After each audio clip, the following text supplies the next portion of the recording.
मित्रों नमः संस्कृताय। मैं सुपर संस्कृत गंगा से आपका मित्र डी के। मित्रों हम लोग संस्कृत व्याकरण में वस्तुनिष्ठ प्रश्नोत्तरी संज्ञा गंगा टॉपिक भाग 2 और एपिसोड 2 भी देखेंगे।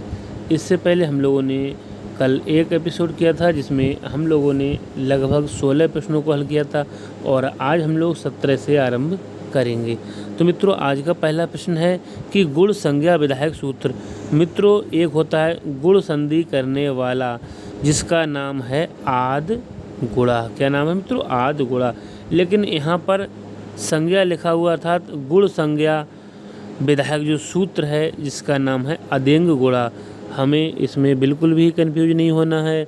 अगर गुण संज्ञा विधायक कहेगा तो अदेंग गुणा है और गुण संधि करने वाला तो हम लोग आद गुणा लगाएंगे।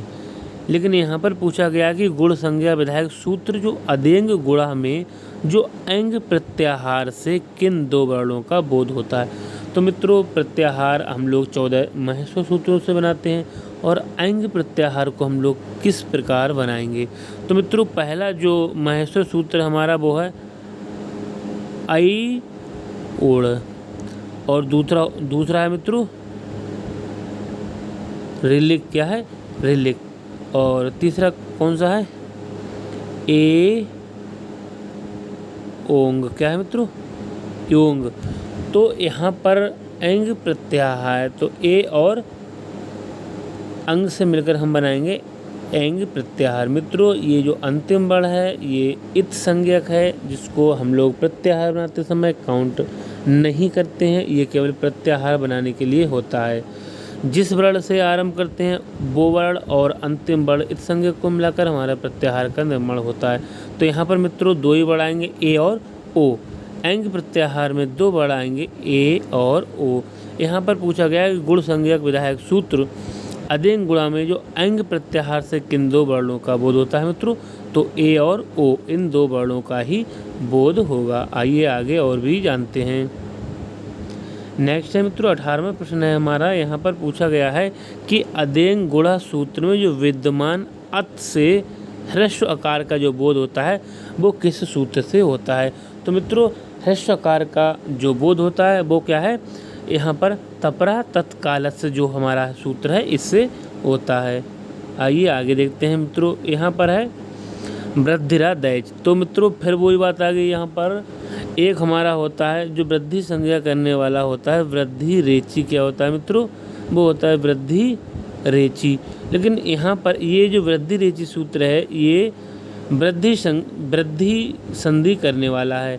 लेकिन यहाँ पर दिया हुआ है वृद्धिरा दैच तो ये जो है वृद्धि संज्ञा विधायक सूत्र है। लेकिन यहाँ पर हमसे पूछा गया है कि वृद्धिरा दैच में स्थित जो आत से दीर्घ आ का जो बोध होता है किस सूत्र से होता है। तो यहाँ पर भी हमारा तपरा तत् कालस सही है। मित्रों आइए आगे चलते हैं हम लोग। यहाँ पर हमारा है कि उप प्लस ऋक्षति बराबर उपार्क्षति में जो विहित वृद्धि विधि का जो अपवाद कौन सा है। यहाँ पर कहने का मतलब ये है मित्रों जो उपार्क्षति में जो वृद्धि हुई है ये वृद्धि किसका अपवाद है। तो आपको ज्ञात भी होगा कि जो उपार्क्षति में वृद्धि हुई है ये वृद्धि है वो गुण का अपवाद है। क्या है मित्रों? गुण का अपवाद है। आइए आगे और भी देखते हैं। मित्रों यहाँ पर है सुकेन ऋतः बराबर सुख प्लस ऋतः बराबर सुकारतः में कौन विधि है। 21 का देखेंगे ये भी महत्वपूर्ण है। तो मित्रों यहाँ पर सुकारतः यहाँ पर वृद्धि है।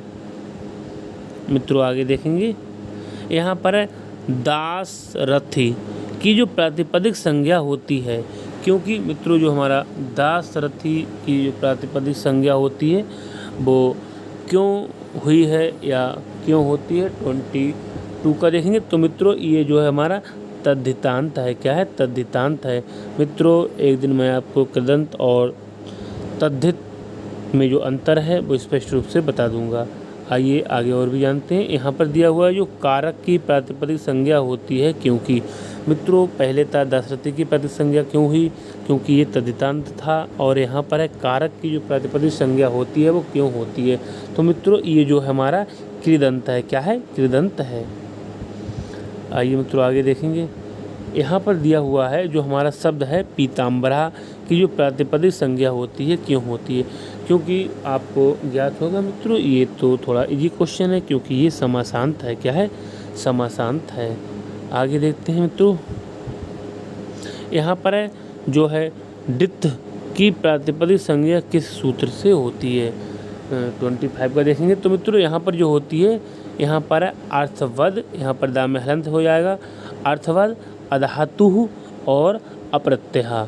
तो अर्थवद दाम में हलंत है मित्रों, इसलिए आगे हो जाएगा धातु और रा से विसर्ग ले जाएंगे धातु और छोटा आ मिला के अप्रत्यय हो जाएगा। तो अर्थवद अधातु अप्रत्यय प्रातिपदिकम, दूसरा ऑप्शन सही है मित्रों। आगे देखेंगे हम लोग। यहाँ पर हमारा दिया हुआ है मित्रों कि प्रातिपदिक से किन प्रत्ययों का विधान होता है। ये भी मित्रों अच्छा प्रश्न है। कह रहा है प्रातिपदिक से किन प्रत्ययों का विधान होता है। तो मित्रों ये 26वां प्रश्न है, महत्वपूर्ण प्रश्न है। तो प्रातिपदिक से कौन से प्रत्ययों का विधान होता है। तो मित्रों जो हमारे शुभ प्रत्यय होते हैं जिनकी संख्या 21 अर्थात 21 होती है तीनों व्यक्तियों में और तीनों वचनों में। 7 गुणे 3 7 व्यक्तियाँ हैं और 3 आपके जो है वचन हैं। तो एक वचन दो वचन वचन सातियाँ 21 अर्थात जो 21 शुभ प्रत्यय सु और जस ये मिला के जो है कुल 21 शुभ प्रत्यय हैं। यहाँ पर कह रहा है प्रातिपदिक से किन प्रत्ययों का ही विधान होता है मित्रों, तो शुभ प्रत्ययों का ही विधान होता है। और तिंग प्रत्ययों की संख्या मित्रों कितनी है, इसकी जो है 9 गुणा 2 बराबर 18 है, क्योंकि 9 आत्मनेपदी के हैं और 9 परसमयपदी के हैं। यहाँ पर लेकिन पूछा गया है प्रातिपदिक से कौन से प्रत्ययों का विधान होता है, शुभ का होता है। और पूछ लेगा शुभ प्रत्यय का विधान होता है तो प्रातिपदिक में। आगे देखते हैं मित्रों। आगे प्रातिपदिकार्थ में कौन विभक्ति होती है। जो प्रातिपदिकार्थ होता है मित्रों उसमें कौन विभक्ति होती है, बहुत ही महत्वपूर्ण है मित्रों। तो जो हमारा प्रातिपदिकार होता है मित्रों, प्रातिपदिकार्थ लिंग परिमाण वचन मात्रा प्रथमा, तो प्रातिपदिकार्थ में प्रथमा विभक्ति होती है। कौन सी होती है, प्रथमा विभक्ति होती है। 27 का जो ऑप्शन है चौथा सही है मित्रों। आगे देखेंगे।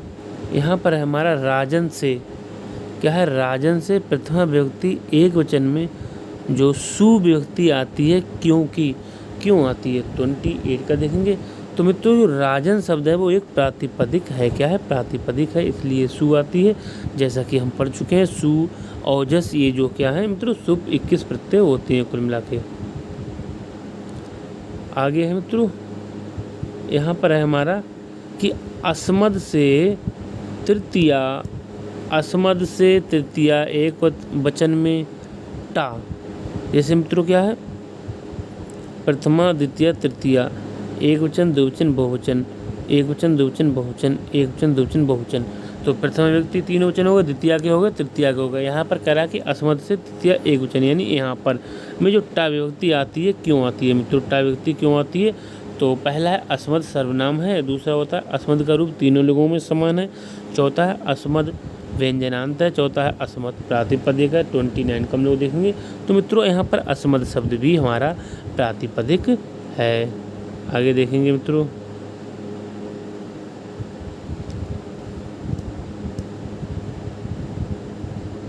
यहाँ पर है मित्रों कि फल से, क्या है मित्रों, फल से प्रथमा बहुवचन में। तो यहाँ प्रथमा व्यक्ति हो गई एक वचन दो वचन बहुवचन।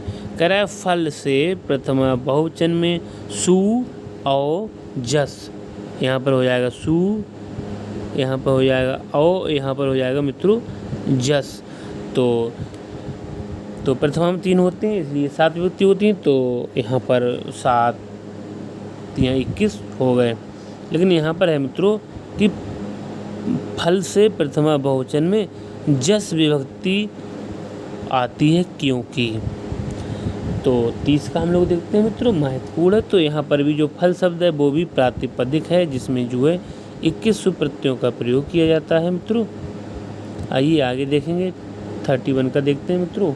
यहाँ पर हमारा दिया हुआ है कि दशरथ से अतिंग सूत्र से अपत्यार्थ में इय प्रत्यय आता है, क्योंकि दशरथ पुल्लिंगवाचक है, या फिर दशरथ राम के पिता हैं, या फिर दशरथ प्रातिपदिक है, या दशरथ अयोध्या के राजा हैं।